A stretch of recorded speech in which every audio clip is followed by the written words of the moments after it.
The compound obtained by the reaction of propene with diborane followed by hydrolysis with alkaline H2O2। जब किसी alkene का reaction हम लोग कराते हैं डाइबोरेन के साथ, उस रिएक्शन को बोलते हैं हम लोग hydroboration oxidation. And when it is followed by alkaline H2O2, then alcohol is obtained as a product and this reaction follow the anti-Markovnikov rule।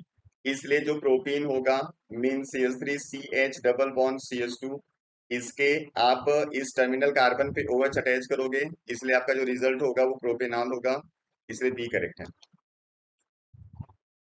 Chloroethane react with which of the following to give diethyl ether. Diethyl ether मतलब हो गया C2H5O C2H5। अब इस ether का formation दो तरीके से होता है, या तो आपके पास कोई एल्कोहल होगा दो कार्बन का जिसकी आप हीटिंग करोगे, या फिर आप विलियमसन रिएक्शन यूज करोगे, और विलियमसन रिएक्शन में एक एल्काइल हैलाइड होगा जिसका रिएक्शन आप कराओगे इसी दो कार्बन के एक एल्कोहल के सोडियम सॉल्ट के साथ, तो आपको ये मिल जाएगा। तो यहाँ पे एक कंपाउंड ये दे रखा है क्लोरोइथेन, दूसरा जो होगा वो C2H5ONA होना चाहिए, इसलिए डी सही है। स्टेटमेंट वन है, in Lucas test primary secondary and tertiary alcohol are distinguish on the basis of their reactivity with concentrate this, और इसी को हम लोग ल्यूकास रिएजेंट बोलते हैं। तो पहला स्टेटमेंट बिल्कुल करेक्ट है। सेकेंड स्टेटमेंट है, the primary alcohol are most reactive and immediately produce turbidity, ये गलत है क्योंकि यहाँ पे मोर रिएक्टिव होता है टर्शियरी एल्कोहल और वही टर्बिडिटी सबसे पहले काज करता है। तो statement one correct, statement two incorrect है, इसलिए हो जाएगा C option. Phenol can be distinguish from alcohol by, जब भी आपको एल्कोहल और फिनॉल को डिस्टिंग्विश करना होगा तो हम यहाँ पे फेरी क्लोराइड टेस्ट लिखते हैं, जिसमें जब आप फिनॉल को फेरी क्लोराइड के साथ ट्रीट करते हो तो इसका कुछ स्पेसिफिक वायलेट पर्पल या फिर ग्रीन कलर जनरेट होता है, तो उसी कलरेशन से एल्कोहल और फिनॉल आइडेंटिफाई हो जाते हैं। मोनोक्लोरिनेशन ऑफ टालुइन, जब आपके पास टालुइन होगा और इसका कराओगे मोनोक्लोरिनेशन मीन्स क्लोरीन के साथ reaction in presence of sunlight, तो ये Cl1 CH2 के साथ अटैच होगा, मतलब बनाएगा ये बेंजाइल क्लोराइड। अब इसी का रिएक्शन कह रहा है जब आप करा दोगे NaOH के साथ तो क्या होगा। जब NaOH के साथ रिएक्शन कराओगे एक्वस मीडियम में, तो ये क्या करता है Cl को हटा के OH लगाता है, तो यहाँ पे आपको मिल जाएगा बेंजाइल एल्कोहल, क्योंकि इस ग्रुप को हम लोग बेंजाइल ग्रुप बोलते हैं, तो इसका आंसर हो जाएगा D. When vapor of a secondary alcohol is passed over heated copper, the product form is, जब किसी भी एल्कोहल का रिएक्शन आप कराते हो कॉपर के साथ और हीटिंग करोगे आप 573 केल्विन टेम्परेचर पे, तो एल्कोहल के नेचर के अकॉर्डिंग यहाँ पे तीन अलग अलग प्रोडक्ट आते हैं। जब प्राइमरी एल्कोहल यूज करोगे तो यहाँ पे एल्डिहाइड आपको मिलता है, जब 2 डिग्री एल्कोहल यूज करते हो then the product is ketone, and when 3 degree alcohol is heated with copper then we get alkene as a product। तो यहाँ पे आपको बोल रहा है सेकेंडरी एल्कोहल यूज करना है, इसलिए आंसर आपका हो जाएगा कीटोन, इसलिए सी सही। Among the following sets of a reactant which one produce anisole, anisole का मतलब होता है बेंजीन के ऊपर OCH3 ग्रुप। ये आपको एक तरीके का ईथर दिख रहा होगा जिसमें एक तरफ फिनाइल ग्रुप है और एक तरफ है आपका मिथाइल ग्रुप, तो यहाँ पे दो कंपाउंड आपको यूज करने होंगे जिसमें एक एल्काइल हैलाइड यूज कर लेंगे और एक यहाँ पे sodium salt of the phenol, तो सोडियम सॉल्ट ऑफ फिनॉल, और इसके लिए आप इस ग्रुप को यूज कर सकते हो जब फिनॉल का रिएक्शन कराओगे NaOH के साथ, या फिर सोडियम मेटल के साथ भी रिएक्शन करा सकते हो, तो सोडियम फिनॉक्साइड मिलेगा जो एल्काइल हैलाइड के साथ रिएक्शन करके ये प्रोडक्ट दे सकता है।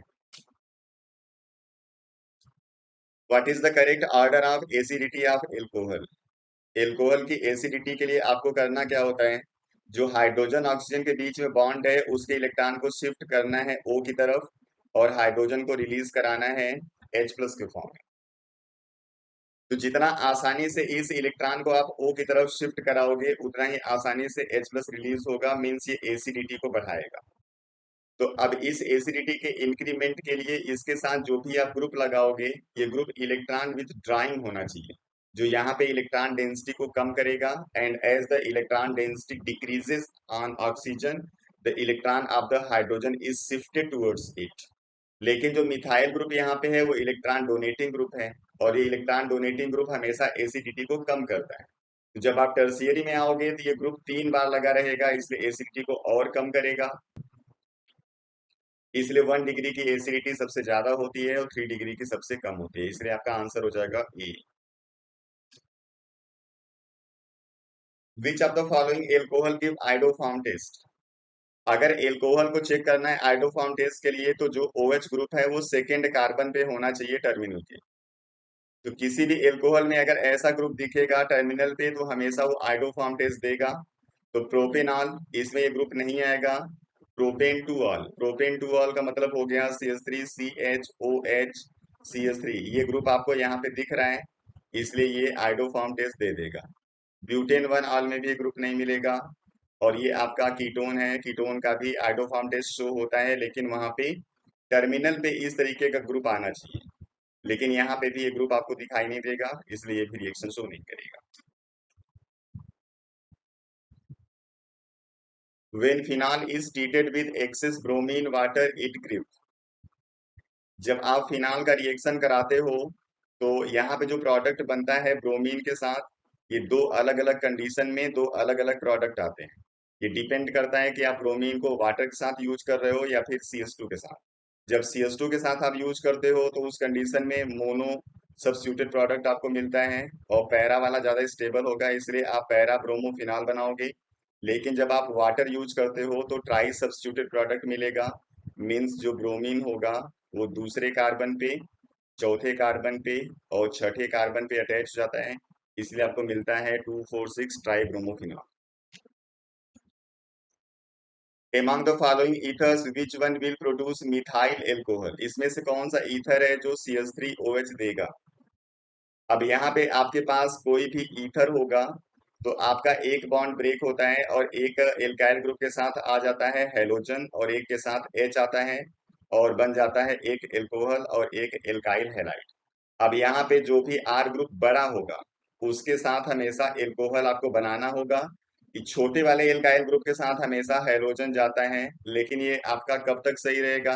1 डिग्री और 2 डिग्री के केस में। जैसे आपके ईथर में कोई भी एल्काइल ग्रुप टर्शियरी हो जाता है तो फिर हमेशा इसके साथ हैलोजन वाला पार्ट जाएगा, और जो स्मॉलर पार्ट होगा उसके साथ फिर आपको एल्कोहल बनाना होता है। यहाँ पे अब क्या करना है आपको? मिथाइल एल्कोहल बनाना है। तो मिथाइल एल्कोहल मतलब छोटे के साथ एल्कोहल बनाना है, मतलब एक इसमें टर्शियरी होना चाहिए जिसके साथ हाइड्रोजन आप भेजोगे। तो ये वाला बी ग्रुप आपको दिख रहा होगा, ये टर्शियरी है, तो बॉन्ड ब्रेक होगा यहाँ से, इसके साथ हाइड्रोजन लगा देना है और इसके साथ H लगा के मिथाइल एल्कोहल बना देना है। तो इसका आंसर हो जाएगा B. The alcohol which does not react with Lucas reagent, इसमें कौन सा एल्कोहल है जो ल्यूकास रिएजेंट से रिएक्शन शो नहीं करेगा? तो इसका जो ऑर्डर है वो 3 डिग्री, 2 डिग्री, 1 डिग्री होता है, इसलिए 1 डिग्री एल्कोहल इसके साथ रिएक्शन शो नहीं करेगा। आपको यहाँ पे चेक कर लेना है 1 डिग्री कौन है, तो एन ब्यूटेनॉल ऐसा नहीं करेगा, आंसर बी सही है। विच of the following term does not describe this, यहाँ पे आप इसके एल्कोहल के अंदर देखो, आपका जो OH ग्रुप है वो एक कार्बन के साथ अटैच है डायरेक्टली, इसलिए प्राइमरी है। दूसरा, यहाँ पे OH ग्रुप केवल एक है इसलिए मोनोहाइड्रिक है। तीसरा, जो डबली बॉन्डेड कार्बन है उसके नेक्स्ट कार्बन पे ये ग्रुप अटैच है, इसलिए एलाइलिक भी है। ये विनाइलिक नहीं होगा क्योंकि विनाइलिक के लिए डबली बॉन्डेड कार्बन पे ही OH ग्रुप का अटैचमेंट होना चाहिए, इसलिए ये विनाइलिक नहीं है, बाकी तीनों है। इसका आंसर हो जाएगा D. Benzene di azonium chloride, benzene di azonium chloride का रिएक्शन कर रहा है जब फिनाल के साथ होगा वीक बेस के प्रेजेंस में, तो क्या बनेगा? यहाँ पे हम लोग कपलिंग रिएक्शन डिस्कस कर रहे हैं जनरली। तो फिनाल में जो पैरा पोजीशन पे H होता है वो Cl के साथ HCl के फॉर्म में बाहर होता है, और ये दोनों कंपाउंड एजो ग्रुप के थ्रू अटैच हो जाते हैं। This one is the azo group. तो इस तरीके से आपको प्रोडक्ट मिलेगा, इसको बोलते हैं हम लोग पैरा हाइड्रोक्सी एजोबेंजीन। क्योंकि इसके पैरा पोजीशन पे हाइड्रोक्सी ग्रुप दिख रहे हैं। इसका आंसर होगा B. The compound A on treatment with sodium give B and with PCl5 gives C. B and C react together to give diethyl ether. ABC क्या है? तो यहाँ पे डाइथाइल ईथर मिल रहा है, मतलब C2H5O C2H5, जिसमें एक एल्काइल ग्रुप आपको मिलेगा सोडियम सॉल्ट ऑफ एल्कोहल से और एक इथाइल ग्रुप मिलेगा आपको एल्काइल हैलाइड से। इसका मतलब जो आपने ए लिया हुआ था वो C2H5OH था, इसका NaOH से रिएक्शन आपने करा दिया तो बन गया C2H5ONa, और इसी का रिएक्शन PCl5 से करा दिया तो बन गया C2H5Cl। अब इन्हीं दोनों का रिएक्शन जो विलियमसन सिंथेसिस के थ्रू होगा तो ये आपको ईथर मिल जाएगा, इसलिए आपका आंसर हो जाएगा ए एल्कोहल, बी सोडियम हाइड्रोक्साइड, सी C2H5Cl, मीन्स डी वाला option. This can be converted into this by, अब यहाँ पे 3 कार्बन का एल्कोहल 3 कार्बन के एल्डिहाइड में कन्वर्ट हो रहा है, तो सिंपल से इसका ऑक्सीडेशन हम लोग करेंगे and the oxidation is carried out in presence of mild oxidising agent, और इसमें सबसे अच्छा ऑक्सीडाइजिंग एजेंट होता है CrO3 या फिर PCC। तो इनके साथ ही हमेशा प्राइमरी एल्कोहल एल्डिहाइड में कन्वर्ट होता है having the same number of carbon, तो ट्रीटमेंट विद PCC यहाँ पे सही हो जाएगा। In Reimer Tiemann reaction electrophile involve is, Reimer Tiemann reaction में क्या करते हो, आपके पास होता है फिनॉल, इसका रिएक्शन आप कराते हो क्लोरोफॉर्म के साथ इन प्रेजेंस ऑफ NaOH। इसमें जो एक Na है वो Cl के साथ NaCl के फॉर्म में बाहर होता है और OH और H वाटर के फॉर्म में बाहर होता है, और यहाँ पे बचता है जो अटैकिंग ग्रुप वो होता है CCl2 पे लोन पेयर। तो यही आपका यहाँ पे अटैकिंग स्पीसीज होगा, इसको कार्बाइल क्लोराइड बोलते हैं हम लोग, तो इसका आंसर हो जाएगा D. What is the IUPAC name of salicylic acid, salicylic acid में क्या होता है, फिनाल के किसी भी दूसरे कार्बन के ऊपर COOH ग्रुप लगाना है, ये ग्रुप ज्यादा प्रेफरेंशियल है इसलिए नंबरिंग यहाँ से आपको करनी होगी, तो आपको सेकेंड कार्बन पे हाइड्रोक्सी ग्रुप दिख रहा है, बाकी ये बेंजोइक एसिड है तो आपको लिखना है 2 हाइड्रोक्सी बेंजोइक एसिड, इसका आंसर हो जाएगा C. Which of the following compound will be most readily attacked by electrophile, इसमें कौन सा स्पीसीज है जिसके ऊपर इलेक्ट्रोफिलिक अटैक बड़े आसानी से हो जाएगा।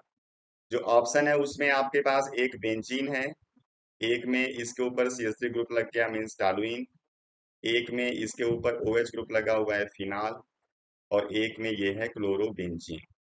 इसके पास लोन पेयर है डोनेट करेगा, इसके पास भी लोन पेयर है डोनेट करेगा, ये भी इलेक्ट्रॉन डोनेटिंग ग्रुप है, यहाँ पे कुछ नहीं। अब यहाँ पे जो जितना आसानी से इलेक्ट्रॉन को डोनेट करेगा उतना ही आसानी से या फिर कह लो उतना ही ज्यादा नेगेटिव चार्ज जनरेट होगा इसके ऊपर, जहां पे कोई भी इलेक्ट्रोफाइल आसानी से अटैक कर सकता है। तो जो O है इसकी साइज बहुत छोटी है और इसलिए अपने इलेक्ट्रॉन को बहुत आसानी से डोनेट कर पाएगा। The major product obtained on reaction of phenol with NaOH followed by CO2, जब फिनॉल का रिएक्शन आप कराते हो NaOH के साथ एलॉन्ग विद CO2, इस रिएक्शन को हम लोग बोलते हैं कोल्बे रिएक्शन। और कोल्बे रिएक्शन में क्या होता है, जो इसका आर्थो पोजीशन होगा वहां पे इंट्रोड्यूस होता है COOH ग्रुप, और इस प्रोडक्ट को हम लोग बोलते हैं सैलिसिलिक एसिड, इसलिए यहाँ पे जो प्रोडक्ट मिलेगा वो होगा salicylic acid. Dehydration of alcohol is an example of, जब आप किसी भी एल्कोहल का डिहाइड्रेशन करते हो तो डिहाइड्रेशन कैसे होता है, जैसे मान लो यहाँ पे OH ग्रुप है तो इस वाले कार्बन से OH ग्रुप और इसके पास वाले कार्बन से एक हाइड्रोजन H2O के फॉर्म में बाहर हो जाता है और इन दोनों कार्बन के बीच में आ जाता है डबल बॉन्ड, तो इस तरीके से आपको एल्कीन मिल जाता है। तो यहाँ पे जो रिएक्शन हो रहा है उसमें आप केवल एलिमिनेशन कर रहे हो, इस कार्बन से भी कुछ आपने हटाया हुआ है, इस कार्बन से भी आप कुछ एलिमिनेट किए हो, इसलिए एग्जाम्पल होगा एलिमिनेशन रिएक्शन का, इसलिए डी करेक्ट है। Williamson synthesis is used to prepare, Williamson synthesis से आप ईथर बनाते हो, और वो भी ऐसा कोई भी ईथर जिसमें आप दोनों एल्काइल ग्रुप को सेम रख सकते हो और अलग अलग भी रख सकते हो। That's why we are able to find out all type of symmetrical and unsymmetrical ether by using Williamson synthesis। यहाँ पे एक रिएक्शन दिया गया है और कह रहा है कि this reaction can not be done by, यानी यहाँ पे आप एसिड को कन्वर्ट कर रहे हो एल्कोहल में, मतलब इसका आपको रिडक्शन करना है, तो ये रिड्यूसिंग एजेंट दिए गए हैं जिसमें जो सोडियम बोरोहाइड्रेट है ये एक वीक रिड्यूसिंग एजेंट है जो एसिड के ऊपर काम नहीं करता, मतलब एसिड को रिड्यूस नहीं कर पाता, इसलिए इसका आंसर हो जाएगा A. The most suitable method of separation of 1:1 mixture of ortho and para nitrophenol is. जब आप यहाँ पे आर्थो नाइट्रोफिनॉल और पैरा नाइट्रोफिनॉल की बात करोगे